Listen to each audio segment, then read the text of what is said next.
సాధారణంగా మనకున్నటువంటి వివాహ పద్ధతులలో సార్ గాంధర్వ వివాహము, అలాగే రాక్షస వివాహము ఇలాంటివి ఉంటాయి. హ్మ్. అయితే మనకు భూతశుద్ధి వివాహం అనేటువంటిది ఎక్కువ శాతం తమిళనాడు ప్రాంతంలో, తమిళనాడు పరిసర ప్రాంతాల్లో విశేషంగా చేసుకునేటువంటివి. అది ఓకే. కూడా హ్మ్. ద్వితీయ వివాహం చేసుకునేటువంటి వాళ్ళు చేసుకునేటువంటివి. అంటే హ్మ్. ఫర్ ఎగ్జాంపుల్ చెప్పాలి అని అంటే అసలు భూతశుద్ధి అంటే ఏమిటి అంటే మన శరీరంలో ఉన్నటువంటి పంచభూతాలు, మనిషి శరీరం అనేటువంటిది పంచభూత నిర్మాణంగా ఉన్నటువంటిది. అంతే కదండి. అవును. అక్కడ లింగ భైరవి అనేటువంటి ఒక దేవతార్చన ఎక్కువ శాతం ఈషా ఫౌండేషన్లో కోయంబత్తూర్లో చేస్తూ ఉంటారు. అయితే అక్కడ ఏం చేస్తారు అనంటే మనకు ఏదైతే ఏదైనా వివాహం ఈ భూతశుద్ధి చేసిన తర్వాత వివాహం చేసుకోవాలి అనంటే 41 రోజుల ముందు నుంచి హ్మ్. ప్రతిరోజు కూడా 16 నుండి 16,000 సంఖ్య వరకు కూడా హ్మ్. మనం మామూలుగా ఇలా అని శ్వాస తీసుకోవడం ఎలా అయితే చేస్తామో చేసేటప్పుడు, అలాగే విడిచేటప్పుడు మనం ప్రాణాయామం అంటాం కదా, అవును. అలా ప్రాణాయామం చేస్తూ 16 నుండి 16,000 సంఖ్య వరకు కూడా ప్రతి నిత్యము కూడా వారు ఆ యొక్క మంత్రాన్ని అనేటువంటి మంత్రాన్ని పఠిస్తూ హ్మ్. వారు ఆ యొక్క శరీరాన్ని శుద్ధి చేసుకుంటారు. ఓకే. ఇలా భోజనం ఆఖరి భోజనం చేసి అంటే ఆ రోజులో మనం చేసేటువంటి లాస్ట్ ఫుడ్ తినేటువంటి దానికంటే 4 గంటల ముందు, హ్మ్. ఒకవేళ ఏదైనా అల్పాహారం తీసుకుంటే దానికంటే 2:30 గంటల ముందు, ఆఖరిగా మనం తాగేటువంటి నీరు రోజులో దానికంటే గంటన్నర ముందు ఓకే. అది అయిపోవాలి. హ్మ్.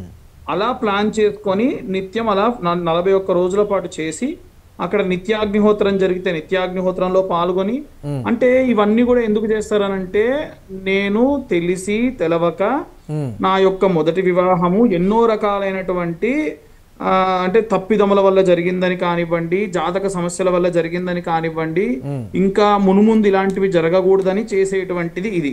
హ్మ్. ఇంకొంతమంది కూడా చేస్తారు, అది ఓకే. వివాహం కోసమే చేయరు. ఈ భూతశుద్ధి అనేటువంటిది వివాహం కోసమే కాకుండా ఓకే. ఫర్ ఎగ్జాంపుల్ ఈ సినిమా యాక్టర్సే తీసుకుంటే సినిమా యాక్టర్స్ చాలా మంది హ్మ్. పాపం వాళ్ళ ముందు ఎవరు యాక్ట్ చేస్తున్నారు, ఎవరు నిజంగా చేస్తున్నారో తెలియదు వాళ్ళకి. ఓకే. అప్పుడు వాళ్ళు ఏం చేస్తారనంటే ఈ భూత శుద్ధి అనేటువంటిది ఉంటే వాళ్ళకి తెలిసిపోతుంది. ముందున్నటువంటి వాడు వీళ్ళకి ఆరా పెరిగి అవతల ఉన్నవాడు యాక్ట్ చేస్తున్నాడా, నిజంగానే వాడి సమస్యతో వచ్చాడా, ఇది నిజమా అబద్ధమా అనేటువంటి దాన్ని ప్రామాణికంగా తీసుకొని విశేషంగా ఈ భూత శుద్ధి అనేటువంటిది ఉంటుంది. ఇది ఎక్కువ శాతం ఎవరు చేస్తారు అనంటే పూర్వము ఇంకా కఠినంగా ఉండేదండి. ఇప్పుడు నేను చెప్పింది చాలా సింప్లిఫై చేసినటువంటి మెథడ్. హ్మ్. మనకు సద్గురు గారు చాలా సింప్లిఫై చేసి జనాలందరికీ ఇచ్చినటువంటిది. పూర్వం అలా కాదు. హ్మ్. భోజనం చేసేటువంటి అంటే ఆచార్య అని అంటాం కదా మనము, వారు హ్మ్. పౌర్ణమి నాడు ఫుల్ మీల్స్ బాగా తింటే ఆఖరికి అమావాస్య వరకు కూడా రోజుకొక ముద్ద తగ్గించుకుంటూ వస్తారు. అమావాస్య రోజు ఏమీ తినరు. ఓకే. మళ్ళీ అమావాస్య నుండి ఒక్కొక్క ముద్ద పెంచుకుంటూ వాళ్ళు పౌర్ణమి నాటికి బాగా తింటారు. అది కూడా ఒకటే పూట భోజనం చేస్తారు. 2 పూటలు కూడా తీసుకునే గాలి కూడా చాలా తక్కువ ప్రమాణికంగా గాలిని పీల్చుకుంటారు. హ్మ్. ఇలా పూర్వం చేసేవాళ్ళు. రాను రాను ఏమైందనంటే మనకు అవసరార్థము ఒక పని కోసము ఈ భూతశుద్ధి అనేటువంటి పూజని, అది కూడా మన ఆంధ్ర ప్రాంతాల్లో నార్త్ ఇండియా కంటే కూడా తమిళనాడు, కేరళ, కర్ణాటక ప్రాంతాలలో ఎక్కువగా చేస్తూ ఉంటారు. ఓకే.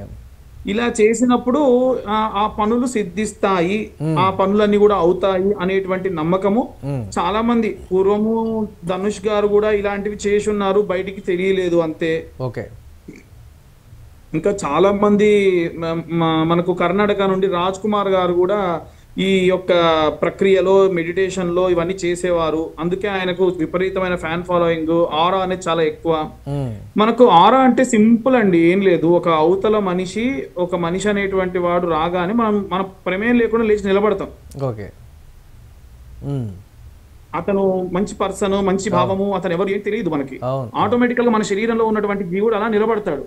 ఓకే. ఆ ప్రక్రియని పెంచుకోవడానికి చేసేటువంటిదే ఈ భూత శుద్ధి. కాకపోతే సమంత గారు కానీ, లేకుంటే ఈ రాజు నిడమనూరు ఆయన కూడా ఏంటంటే తిరుమల తిరుపతి దేవస్థానానికి దగ్గరలో ఉన్నటువంటి పెరిగినటువంటి వ్యక్తి. ఆయనకు తమిళనాడు అంతా కూడా విపరీతంగా తెలుసు. అక్కడ ఈ ప్రక్రియలన్నీ కూడా ఆయనకు బాగా తెలిసిన వాళ్ళు హ్యాబిచువేటెడ్ గా చేసినటువంటి ప్రక్రియలు చాలా ఉండి ఉన్నాయి. హ్మ్. అలా వారికి తెలుసు, ఆ ప్రకారంగా చేశారు. దాంట్లో ఏంటంటే గతం నుంచి కూడా మనం చూసుకుంటే సమంత గారికి డివర్స్ అయినప్పుడు కూడా పాపం తను ఈషాకు వెళ్ళి చాలా వరకు తన యొక్క మానసిక స్థితిని ఆరోగ్య పరిస్థితిని నిదానపరచుకోవడము ఇవన్నీ కూడా మనం చూస్తున్నాం, వార్తల్లో చూస్తున్నాము, న్యూస్లో చూస్తున్నాము. తను క్రైస్తవ పద్ధతుల్లో వివాహాలు జరిగినప్పటికీ తనకు శివుడన్నా ఈ యొక్క లింగ భైరవి అన్న విపరీతమైన ఇష్టము. సో తను అలా అక్కడ ఆ యొక్క భూతశుద్ధి చేయించుకొని వివాహం చేసుకున్నారు. ఒక రకంగా చెప్పాలనంటే మంచి పరిణామము. చాలా మంది ఇంకా ఇలా మన హైందత్వాన్ని నమ్మి రావాలి, చేంజ్ అవ్వాలని నేను కోరుకుంటున్నాను. అంటే మొదటిసారి చేసుకునేటువంటి వారు కూడా ఈ పద్ధతిని అవలంబించచ్చా? వారికి ఏమైనా జాతక దృష్ట్యా ఈ పద్ధతుల్ని చేయాలా, లేకపోతే నార్మల్గా కూడా ఈ పద్ధతిలో వివాహం చేసుకోవచ్చా అనేది కూడా చాలామంది సోషల్ మీడియాలో చేస్తున్నటువంటి కామెంట్. దీన్ని ఎలా చూడొచ్చు అంటారు? చాలా మంది ఏంటంటే మనకి జాతకంలో నవమ స్థానము కర్మస్థానం అంటారు. గత జన్మలో చేసినటువంటి పాపములను బట్టి అన్ని బాగానే ఉంటాయి, వివాహానికి వచ్చేసరికి ఏదో ప్రాబ్లం ఉంటది, లేకుంటే సంతానానికి ఏదైనా ప్రాబ్లం ఉంటది. అలాంటి వారు కూడా ఈ భూత శుద్ధి అనేటువంటి ప్రక్రియని చేసుకోవచ్చు.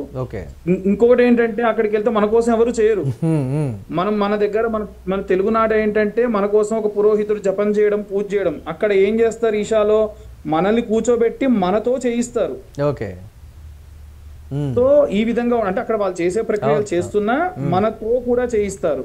సో ఆ కొంత వేరియేషన్ ఉంటుంది, చేయించుకోవచ్చు. వివాహం కావట్లేదు చాలా మందికి, సంతానం అవ్వట్లేదు చాలా మందికి, ఇలాంటి వాళ్ళకు కూడా విపరీతంగా ధన నష్టం వచ్చి, మీకు ఇంకో విషయం చెప్పాలండి, ఇషా ఫౌండేషన్ లోకి వెళ్ళినటువంటి వాళ్ళు ఒకనొక స్టేజ్ లో ఒక 20-30% మంది, అంటే నాకు తెలిసిన స్నేహితుడు ఉన్నాడు కదా, అతను చెప్పింది ఏంటంటే వాళ్ళ దగ్గర ఫోన్లు ఉండవు, వచ్చిన వాళ్ళ దగ్గర వాళ్ళు అసలు అక్కడ ఏమి వాడరు, కంప్లీట్ అక్కడ చాలా ఏళ్ళ నుండి మళ్ళీ వెళ్తారు. ఎవరు వాళ్ళు అని అంటే చాలా మంది ఐపీ పెట్టి వెళ్ళిన వాళ్ళు, అంటే వాళ్ళని మోసగించి వ్యాపారంలో బాగా నష్టపోయినటువంటి వాళ్ళు. ఇక మళ్ళీ రీబర్త్ అనేటువంటిది రావాలి అనుకుంటే అక్కడికి వెళ్ళి మళ్ళీ వచ్చి మళ్ళీ వాళ్ళ కొత్త లైఫ్ స్టార్ట్ చేస్తారు. ఇలాంటి విషయాలన్నీ కూడా కామన్ అన్నమాట ఈషా ఫౌండేషన్ లో మనిషి రావడము అలాంటివి జరగడం. అంటే ఎందుకు ఈషాలోనే ఇది అంత ఫేమస్ అనే దానికి సంబంధించి ఏం చెప్తారు మీరు? ఈ పద్ధతులకు అక్కడ ఫేమస్ అనే దానికి సంబంధించి వివాహ పద్ధతులు కావచ్చు, మీరు ఇందాక చెప్పినటువంటి కొన్ని అంశాలకు సంబంధించి కావచ్చు, ఎందుకు అంత ఫేమస్ అది? మీరు వెంటనే ఇది చెప్పిన తర్వాత మళ్ళీ మీరు ఇంకో క్వశ్చన్ కూడా అడుగుతారు, అసలు హైందవ ధర్మంలో లేని చాలా పద్ధతులు ఇక్కడ ఉన్నాయంట అని కూడా అడుగుతారు. ఎందుకంటే ఈషా ఫౌండేషన్ అనేటువంటిది ఒక రీహాబిలేషన్ సెంటర్ లాంటిది నా దృష్టిలో. అది ఒక శాస్త్రీయమైనటువంటి రీహాబిలేషన్ సెంటర్.